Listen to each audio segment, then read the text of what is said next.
questão número 18. Talvez também uma das mais complicadas que a gente tem aqui nessa prova.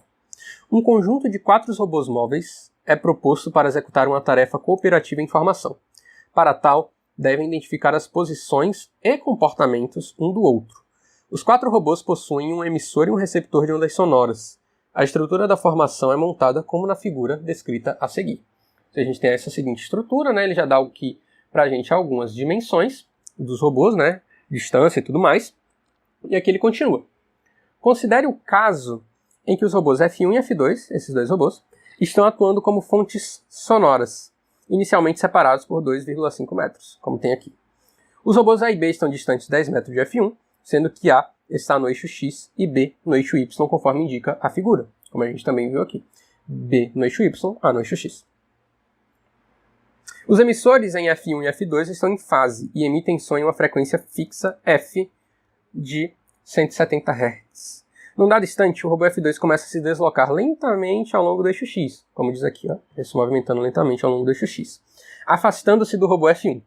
Com esse deslocamento, os robôs A e B detectam uma variação periódica na intensidade do som resultante dos robôs F1 e F2, passando por máximos e mínimos consecutivos de intensidade.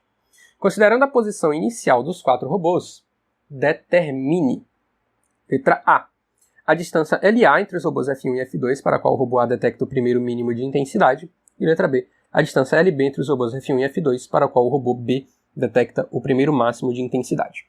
Considere aqui o módulo da velocidade do som igual a 340 metros por segundo.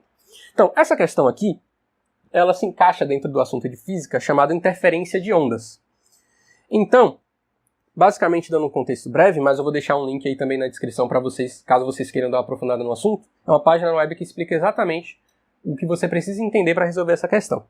Então, conforme essas fontes F1 e F2, quando elas são essa distância aqui de 2,5 metros, elas estão em fase, gerando na frequência de 170 Hz. Conforme F2 ele começa a se mover, ele vai causar justamente essa variação de máximos e mínimos de intensidade.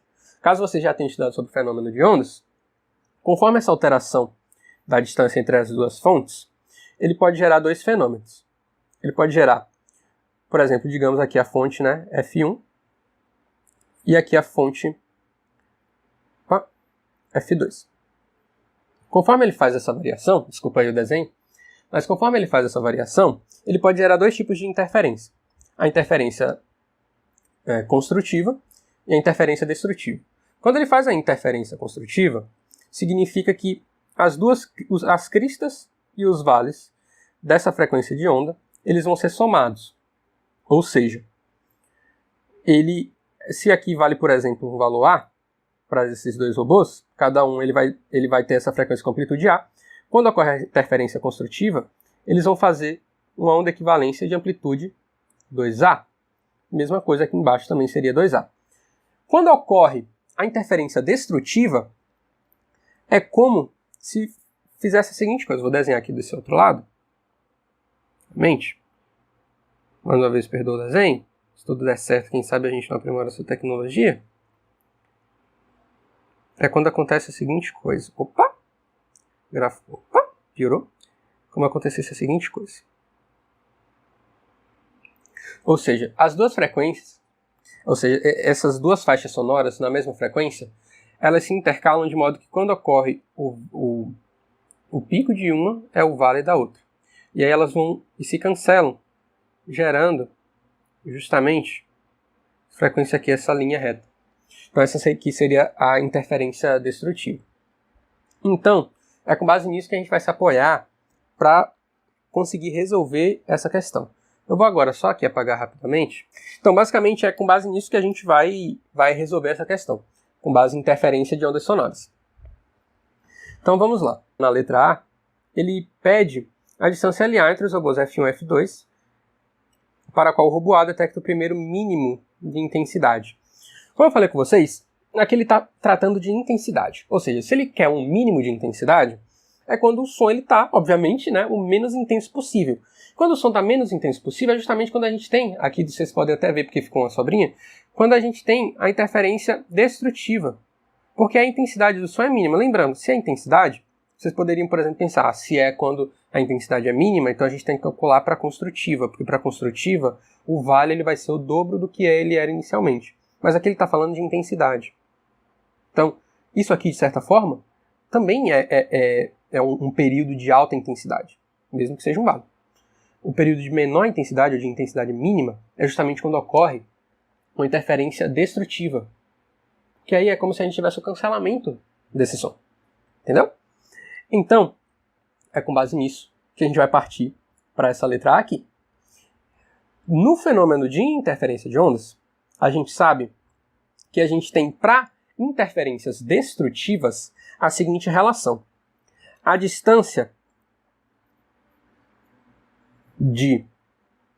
do objeto até a fonte 2 menos a distância do objeto até a fonte 1, ou seja, a distância D2 é a distância de A, que é o objeto. A distância D2 é a distância de A até a F2. E a distância D1 é a distância de A, o objeto, até a fonte 1, F1. Então, a gente sabe aqui que essa distância D2 menos D1, ela é um múltiplo, que a gente pode aqui chamar de K, um múltiplo ímpar, da metade do comprimento de onda desse aviso sonoro. Então, percebam que aqui a gente surgiu outra coisa que a gente ainda não sabe, comprimento de onda. Como é que a gente faz para descobrir isso? A gente sabe que existe a seguinte fórmula. A velocidade de uma onda, ela é o seu comprimento de onda vezes a frequência. Velocidade, a gente sabe que a velocidade do som é 340 metros por segundo, e a frequência é dada na questão como 170 Hz. Ou seja, o lambda, o que a gente chama de comprimento de onda, ele é 340 dividido por 170, que é 2. Beleza? Pronto. Então a gente sabe então que D2 menos D1 ele vai ser esse múltiplo K, 2 sobre 2 vezes 1. Então D2 vezes D1 menos D1 é esse K aqui, que é um múltiplo ímpar da metade do comprimento de onda, ou seja, é um múltiplo ímpar de 1. Ou seja, esse K ele pode ser 1, 3, 5, 7 e por aí vai. Para cada valor desse, ele demonstra a ocorrência de uma questão de intensidade mínima. A questão aqui, ela pede o primeiro mínimo de intensidade, certo? Então, por isso que a gente tem que calcular a primeira vez que ocorre justamente esse mínimo. Embora ele possa ser, por exemplo, no caso múltiplo 1, 3, 5, 7, a questão ela pede o primeiro mínimo. Então, é esse que é aqui que a gente tem que calcular. Então, se a gente considera, por exemplo, K igual a 1, a gente teria então que D2 menos D1, ele seria 1 metro. Porém, né, e aqui, desculpa, o comprimento de onda também 2 metros.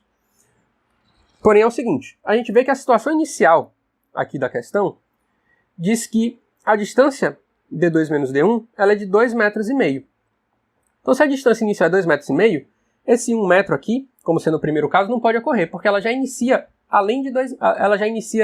após 1 metro de distância, já inicia com 2,5 metros. Então, esse 1 metro ele não satisfaz o nosso caso. Então, a gente tenta com 3. Ou seja, D2 menos D1 seria, então, múltiplo 3, um múltiplo ímpar, vezes 1. Seria, então, 3 metros, que já é acima de 2,5 metros. Ou seja, é de fato em 3 metros, ou seja, quando a distância F1 e F2 for 3 metros, vai ocorrer o primeiro mínimo de intensidade. E aqui a gente volta para as alternativas, a gente já consegue tirar a A, a D e a E. Sobra então B e C. Letra B. A distância LB entre os robôs F1 e F2, para a qual o robô B detecta o primeiro máximo de intensidade. Se é o máximo de intensidade, como a gente tinha conversado antes, a gente está tratando de interferência construtiva. Ou seja, a gente tem que detectar o primeiro momento onde esse robô B vai identificar o máximo dessa intensidade. Então, se a gente está tratando de interferência construtiva, dessa vez a gente tem a seguinte relação. A distância D2, lembrando que D2 ele então é a distância entre o objeto, no caso o objeto o robô B, até a fonte F2, ou seja, essa distância aqui é D2.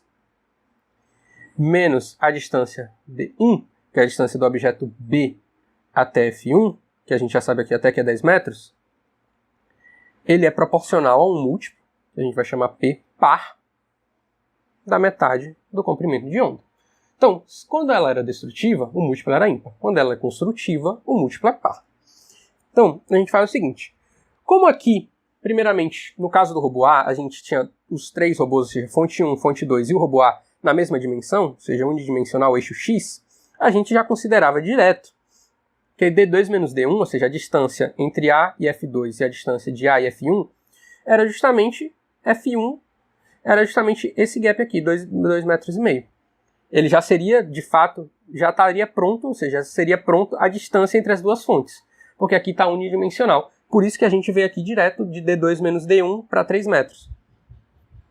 Porém, aqui se tratando do robô B, a gente já começa a trabalhar em 2 dimensões.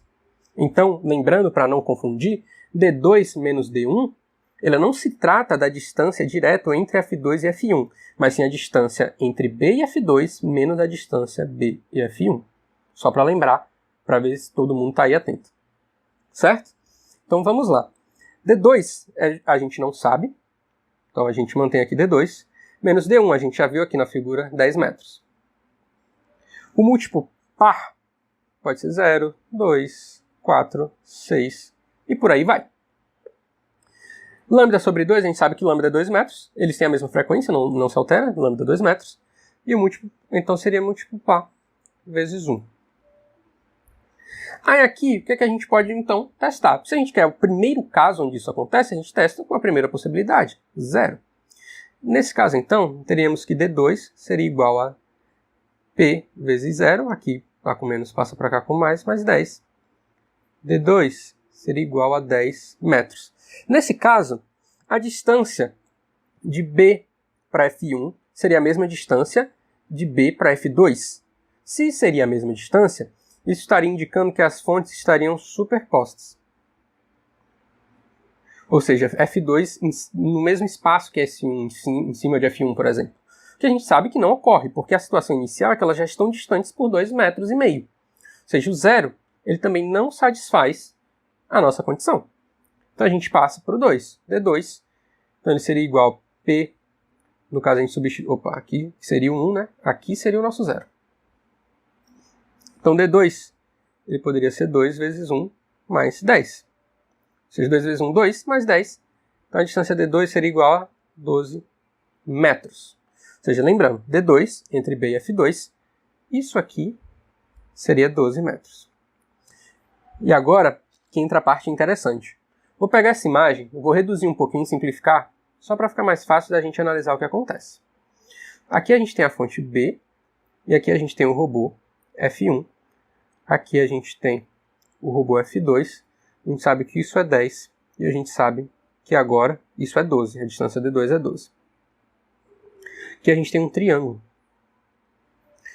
E justamente, um dos lados desse triângulo é a distância entre F2 e F1, que a gente pode chamar de x.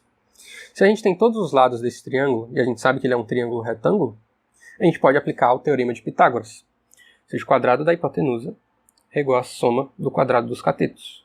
10 ao quadrado mais x ao quadrado.